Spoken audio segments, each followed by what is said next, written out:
Conte à l'ouest. Conte à l'ouest. Conte à l'ouest.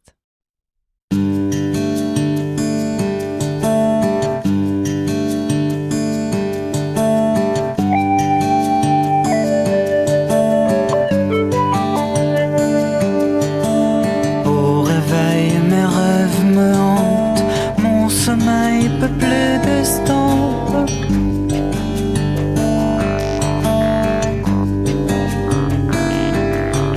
Sur le bord du lit, je suis assis, encore tout étourdi.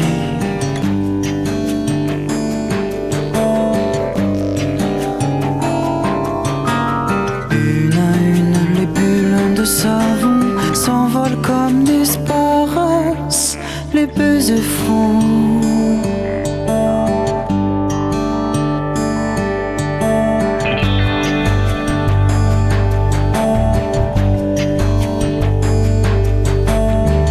Petit à petit, les brumes de mon esprit se consument.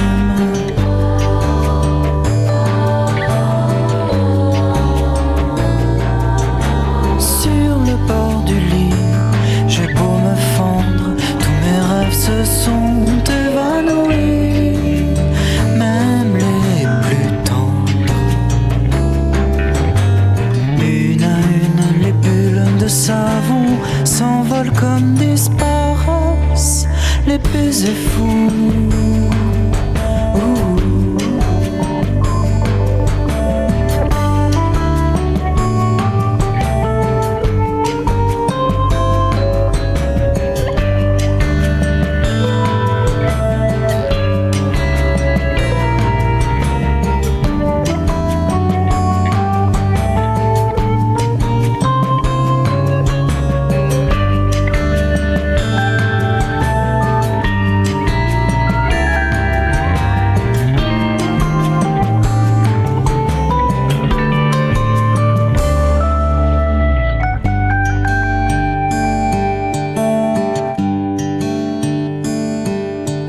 Chaque matin c'est ainsi, quand bien même dans mon bol de muesli je noie ma peine. Et demain comme aujourd'hui, je sais que mes rêves s'achèvent quand le soleil... Bonjour tout le monde. Alors, je vais vous lire un poème qui s'appelle « Rêver pour l'hiver » d'Arthur Rimbaud. L'hiver, nous irons dans un petit wagon rose avec des coussins bleus. Nous serons bien. Un nez de baisers fous repose dans chaque coin moelleux. Tu fermeras l'œil pour ne point voir par la glace grimacer les ombres du soir. Ces monstruosités hargneuses, populaces de démons noirs et de loups noirs. Puis, tu te sentiras la joue égratignée. Un petit baiser, comme une folle araignée, te courra par le cou et tu me diras « cherche » en inclinant la tête. Et nous prendrons du temps à trouver cette bête qui voyage beaucoup.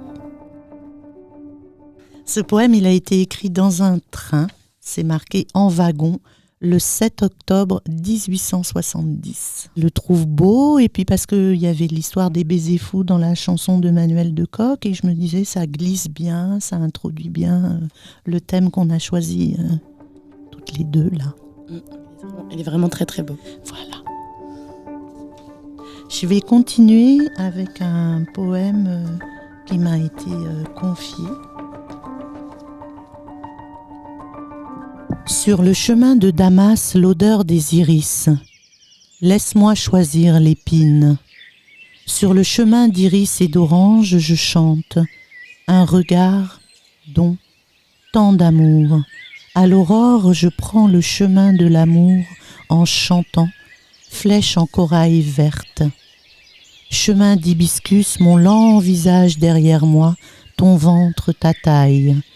Laisse-moi découvrir espace bifurqué sur un papillon, choisir l'épine, souple légèreté. Laisse-moi choisir l'épine. Branche le ciel goutte à goutte ton ventre, ta taille. Parcelle de ton pied, branche le ciel goutte à goutte ton odeur, ta taille. Douceur, violence, amour. Le long du chemin de traverse, l'eau chante un brin de cour. Pas d'oracle, non. D'hiver et de soie, l'amour. Je laisse infuser l'amour en humectant l'iris du cheval. Douceur, violence, amour. Le chemin de la beauté de l'amour avec la fleur et le coucou. Taureau, pied qui dépasse. Sur le chemin, le cheval mangea des brins d'herbe aux saveurs d'orange. Assise sur le tatami, le chemin d'hibiscus mène à l'oracle d'amour une fragile simplicité. Alors, sur le chemin de Damas, l'horreur des iris, laisse-moi choisir l'épine. Sur le chemin d'iris et d'orange, je chante un regard don, tant d'amour. À l'aurore, je prends le chemin de l'amour en chantant flèche en corail verte.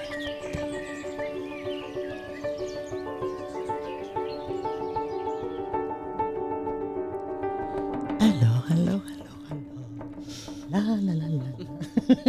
Montre-nous tes merveilles. Le temps que je trouve la suite, voilà. Dans ton carnet. Dans mon carnet où je recoupes toutes ces choses magnifiques.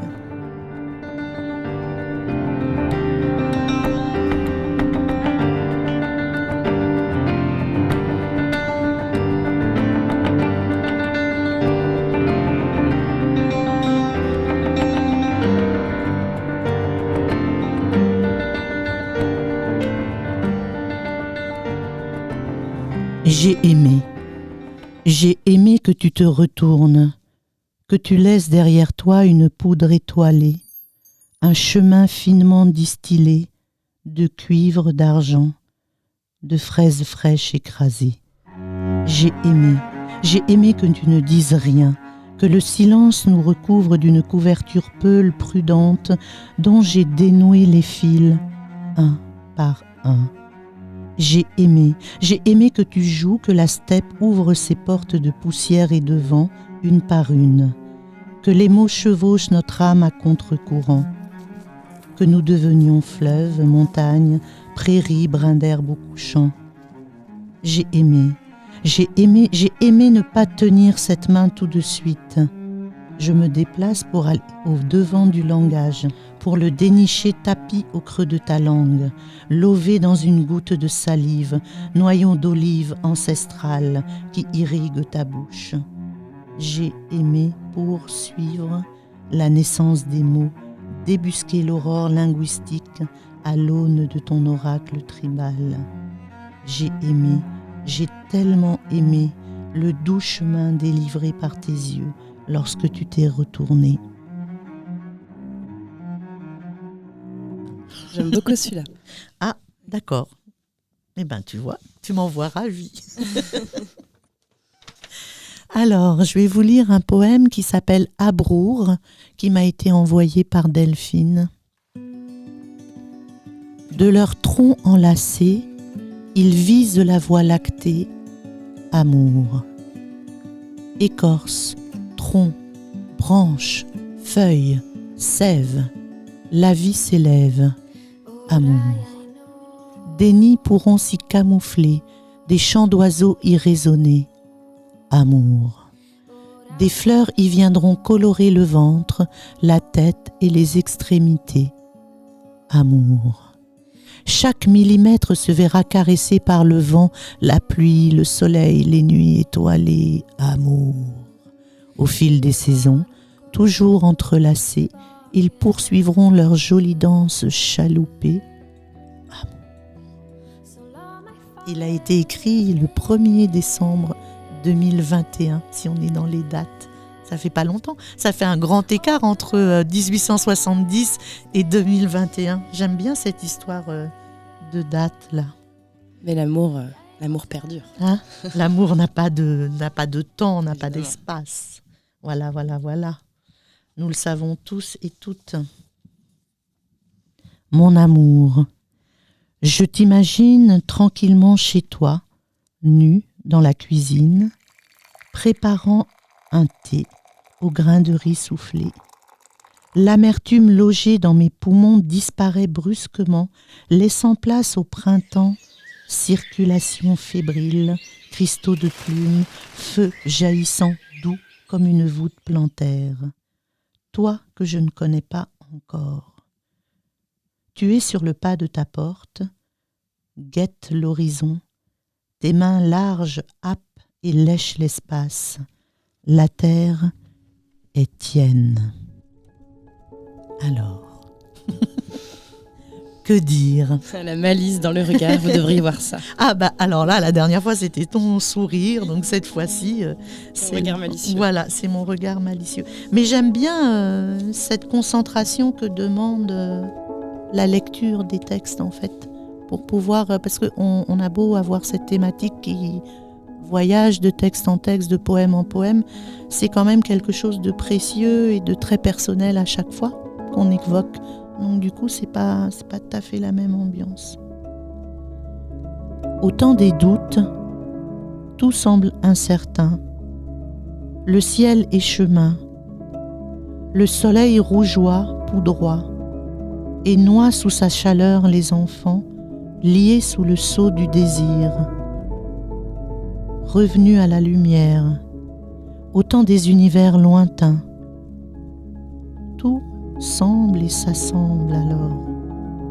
Le ciel est noir, naît encore.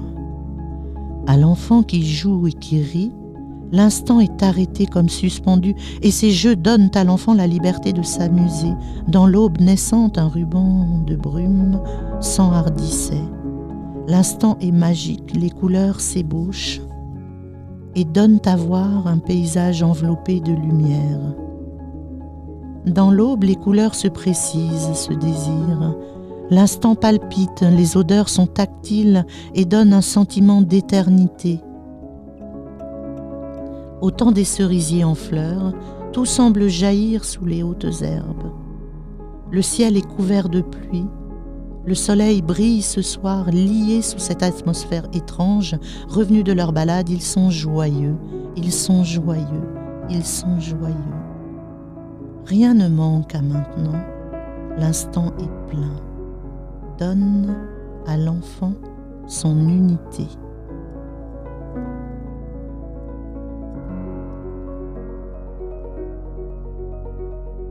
Il est si bien écrit.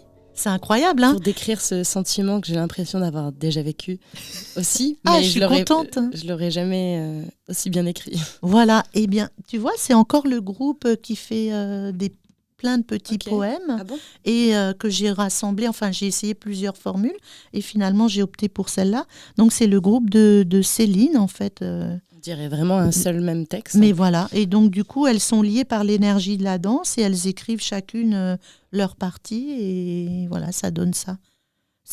Moi je ne souhaite qu'une chose, c'est qu'elles continuent à nous envoyer des poèmes parce que c'est vraiment beau et c'est un plaisir de lire, quoi. Il fait du bien celui-là en fait. Oui, tout à fait. Du coup on a envie de se retrouver dans ce moment-là de plénitude totale. Eh bien voilà qui est grandement remercié. C'est beau ce que tu dis.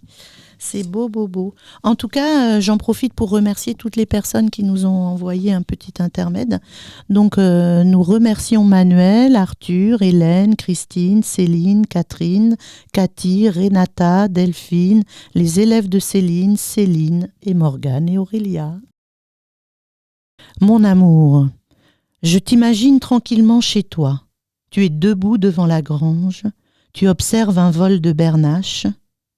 Un arbre reflète la peau de ton dos. Nervures d'épaules, feuilles de cheveux, chêne tapis sous l'aisselle. Tes pieds s'enfoncent dans la pelouse glaise.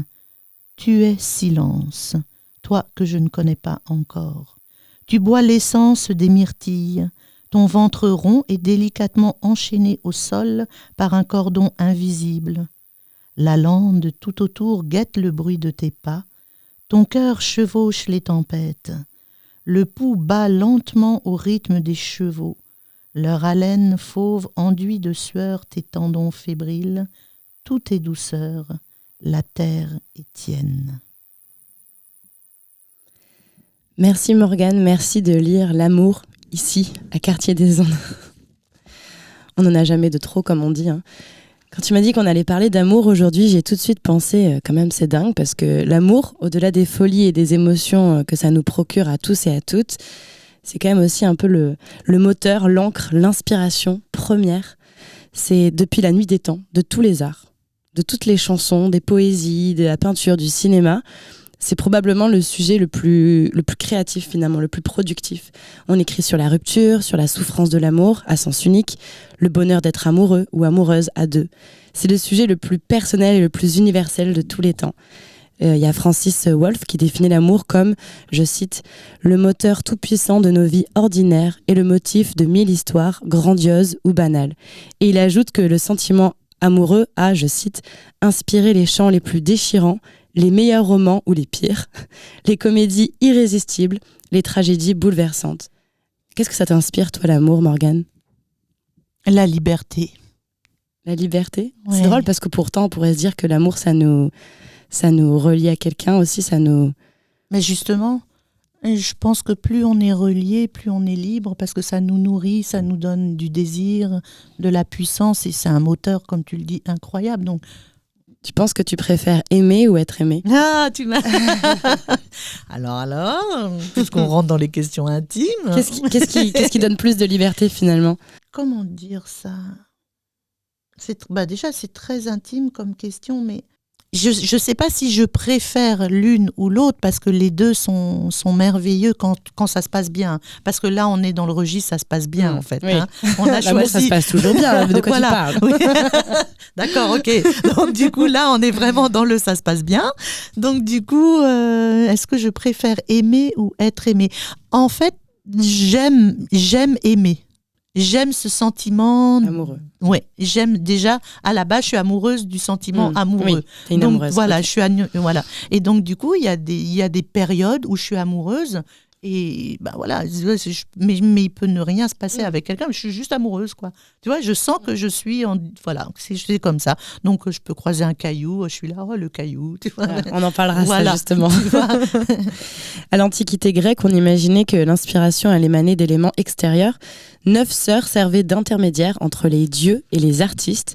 Et au fil des époques, ces muses légendaires ont souvent pris la forme humaine au sein d'histoires d'amour. Quel est le sentiment dans l'amour qui nous inspire le plus selon toi ? Alors, la tristesse, l'euphorie ? Toujours des questions très intimes. Mais pour moi, je pense que c'est la mélancolie. Je me dis, c'est la mélancolie qui est un des moteurs les plus puissants. Et puis, en fait, en y réfléchissant, je me dis, je préfère la joie. Parce que c'est incroyable, la joie que ça procure d'être aimé ou d'aimer. Ou alors quand ça se passe quand les deux se réalisent, alors là, c'est encore autre chose. Il y a une forme de joie dans la mélancolie parce qu'on se rappelle de quelque chose qu'on a aimé. Voilà, exactement. Et c'est pour ça que c'est la première chose qui m'est venue à l'esprit. Et pour moi, la mélancolie, c'est pas un sentiment négatif. Ouais, je pense pas non plus. Ouais. C'est comme célébrer quelque chose qui n'existe plus et qu'on a aimé très fort. Voilà, c'est rendre hommage au sentiment d'amour sans pour autant sombrer dans quelque chose de profondément triste ou destructeur. C'est quand même la mélancolie, enfin, quand on entend les interviews d'artistes, souvent dans la vie, c'est quand même la mélancolie qui revient tout le temps dans l'inspiration première, finalement. C'est ce sentiment où on est un petit peu hors de du temps, en fait. On est dans un autre temps. Oui, et puis ça nous met à l'extérieur de nous-mêmes pour nous permettre de rentrer encore plus profondément en nous-mêmes. C'est quand même étrange. On porte un regard sur quelque chose qu'on a vécu, on le revit en même temps, et en même temps, on se met à distance. Enfin, c'est super. Non, mais c'est quand même très ambivalent, quoi. Et donc, du coup, tu vois, je pense que j'y ai pensé parce que je pense que l'amour, c'est vraiment quelque chose qui est très ambivalent aussi. Et voilà, c'est un peu comme ça que je fais le lien avec ça. Est-ce qu'il y a des mots qui reviennent souvent dans la poésie pour décrire l'amour ? Est-ce que tu en as détecté quelques-uns ? Des petits mots d'amour. Des petits mots d'amour, non. Pas spécialement. Chacun a ses mots. Oui, chacun a ses mots. On reste dans la singularité. Oui. On peut dire qu'on a construit aussi finalement nos croyances sur des modèles amoureux. Bon, je pense à Adam et Ève, je sais pas si c'est le meilleur. Est-ce que tu penses est-ce qu'on construit nos relations sur des croyances amoureuses, sur des modèles? Ah oui, alors... Est-ce que c'est facile de s'en détacher ou est-ce qu'on est dans cette romance-là en fait? Je pense que en écoutant parler autour de moi, en échangeant, je me dis que oui, le modèle est encore très prégnant et j'en suis fort étonnée parce que tout explose, mais le modèle reste prégnant. Mais justement, elles sont vraiment intéressantes tes questions parce que du coup, je me suis demandé si le modèle n'avait pas été créé pour que le tabou puisse exister et que pour le fantasme puisse se réaliser. Du coup, en mettant un modèle ou en mettant un cadre, l'idée c'est de le faire exploser le cadre et d'aller au bout du fantasme et de poser des tabous, d'opposer aux tabous ce qu'on est réellement en fait. Mais c'est vrai qu'on peut pas imaginer, même de façon plus générale, être dans un monde où tout le monde serait love, ouvert tout le temps. Enfin, si on espère toucher un monde pareil, mais au final, s'il n'y a pas des modèles et des lois et des gens qui vont dans un sens, il n'y a pas des gens qui vont dans l'autre sens et il n'y a pas l'émergence de comme tu dis, du fantasme, des gens qui sortent vraiment de l'ordinaire et qui inspirent les autres. Enfin, Est-ce que quand je pense à l'amour et à la poésie, je pense forcément au concept du romantisme. Est-ce que tu sais d'où vient ce mot? Il paraît que le romantisme est né à la fin du XVIIIe siècle en Allemagne et en Angleterre et qu'il est arrivé en Europe au XIXe siècle. D'accord. Et que, par exemple, le sentiment l'emporte sur la raison.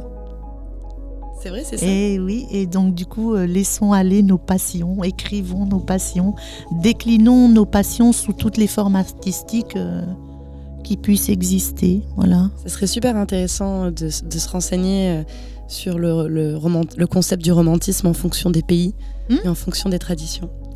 Faut que je me note ça quelque part, parce que j'imagine que c'est pas du tout le même type de romantisme d'un pays à un autre. Tout à fait.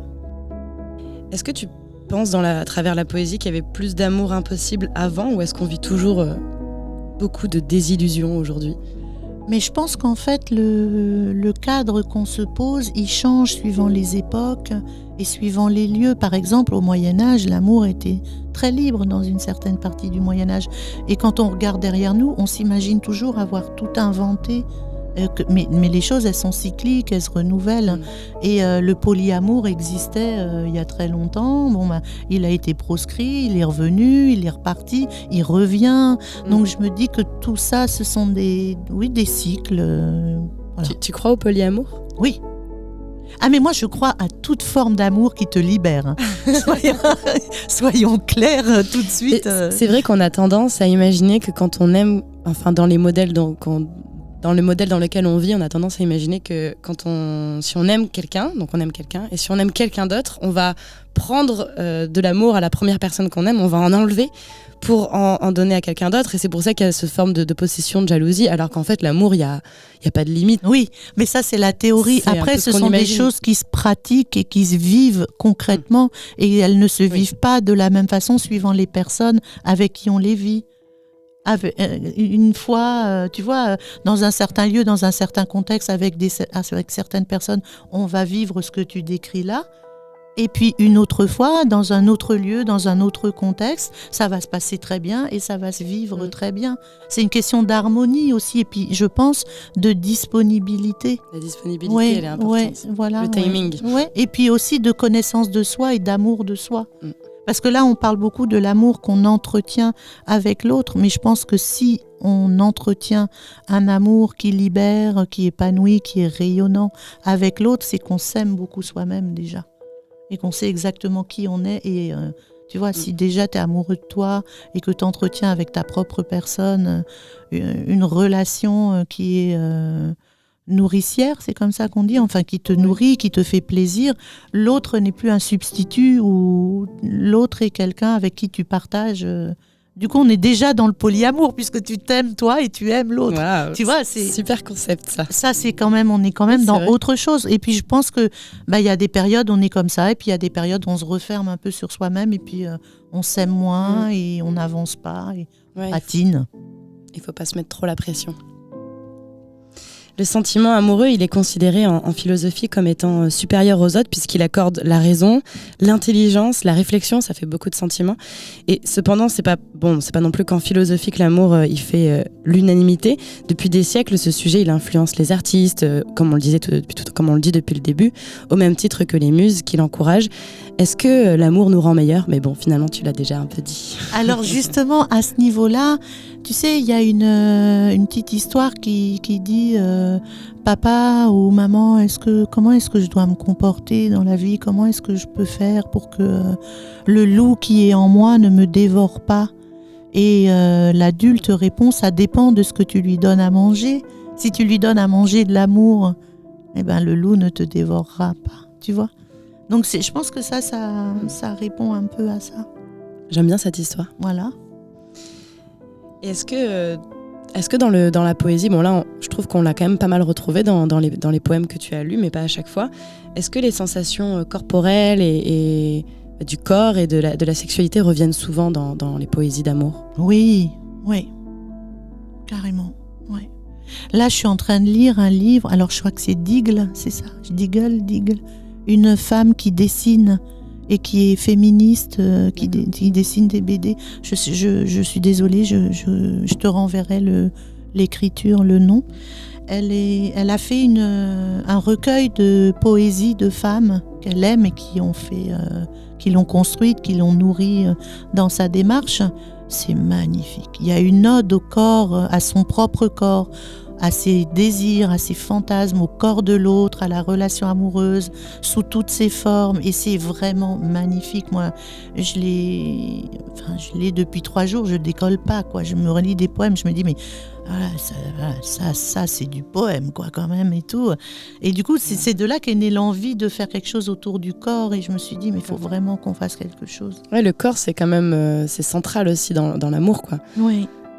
Oui. Bah, tu vois, en littérature japonaise, il y a une déclinaison de l'érotisme incroyable et super. C'est vraiment agréable à lire, à se remémorer. Bah, encore dans la mélancolie peut-être japonaise, mais bon, voilà. Ça dépend c'est vrai que ça dépend des peuples après. Je sais pas comment ça se passe sous d'autres latitudes. Nous, on est très pudiques, j'ai l'impression, avec le corps en France.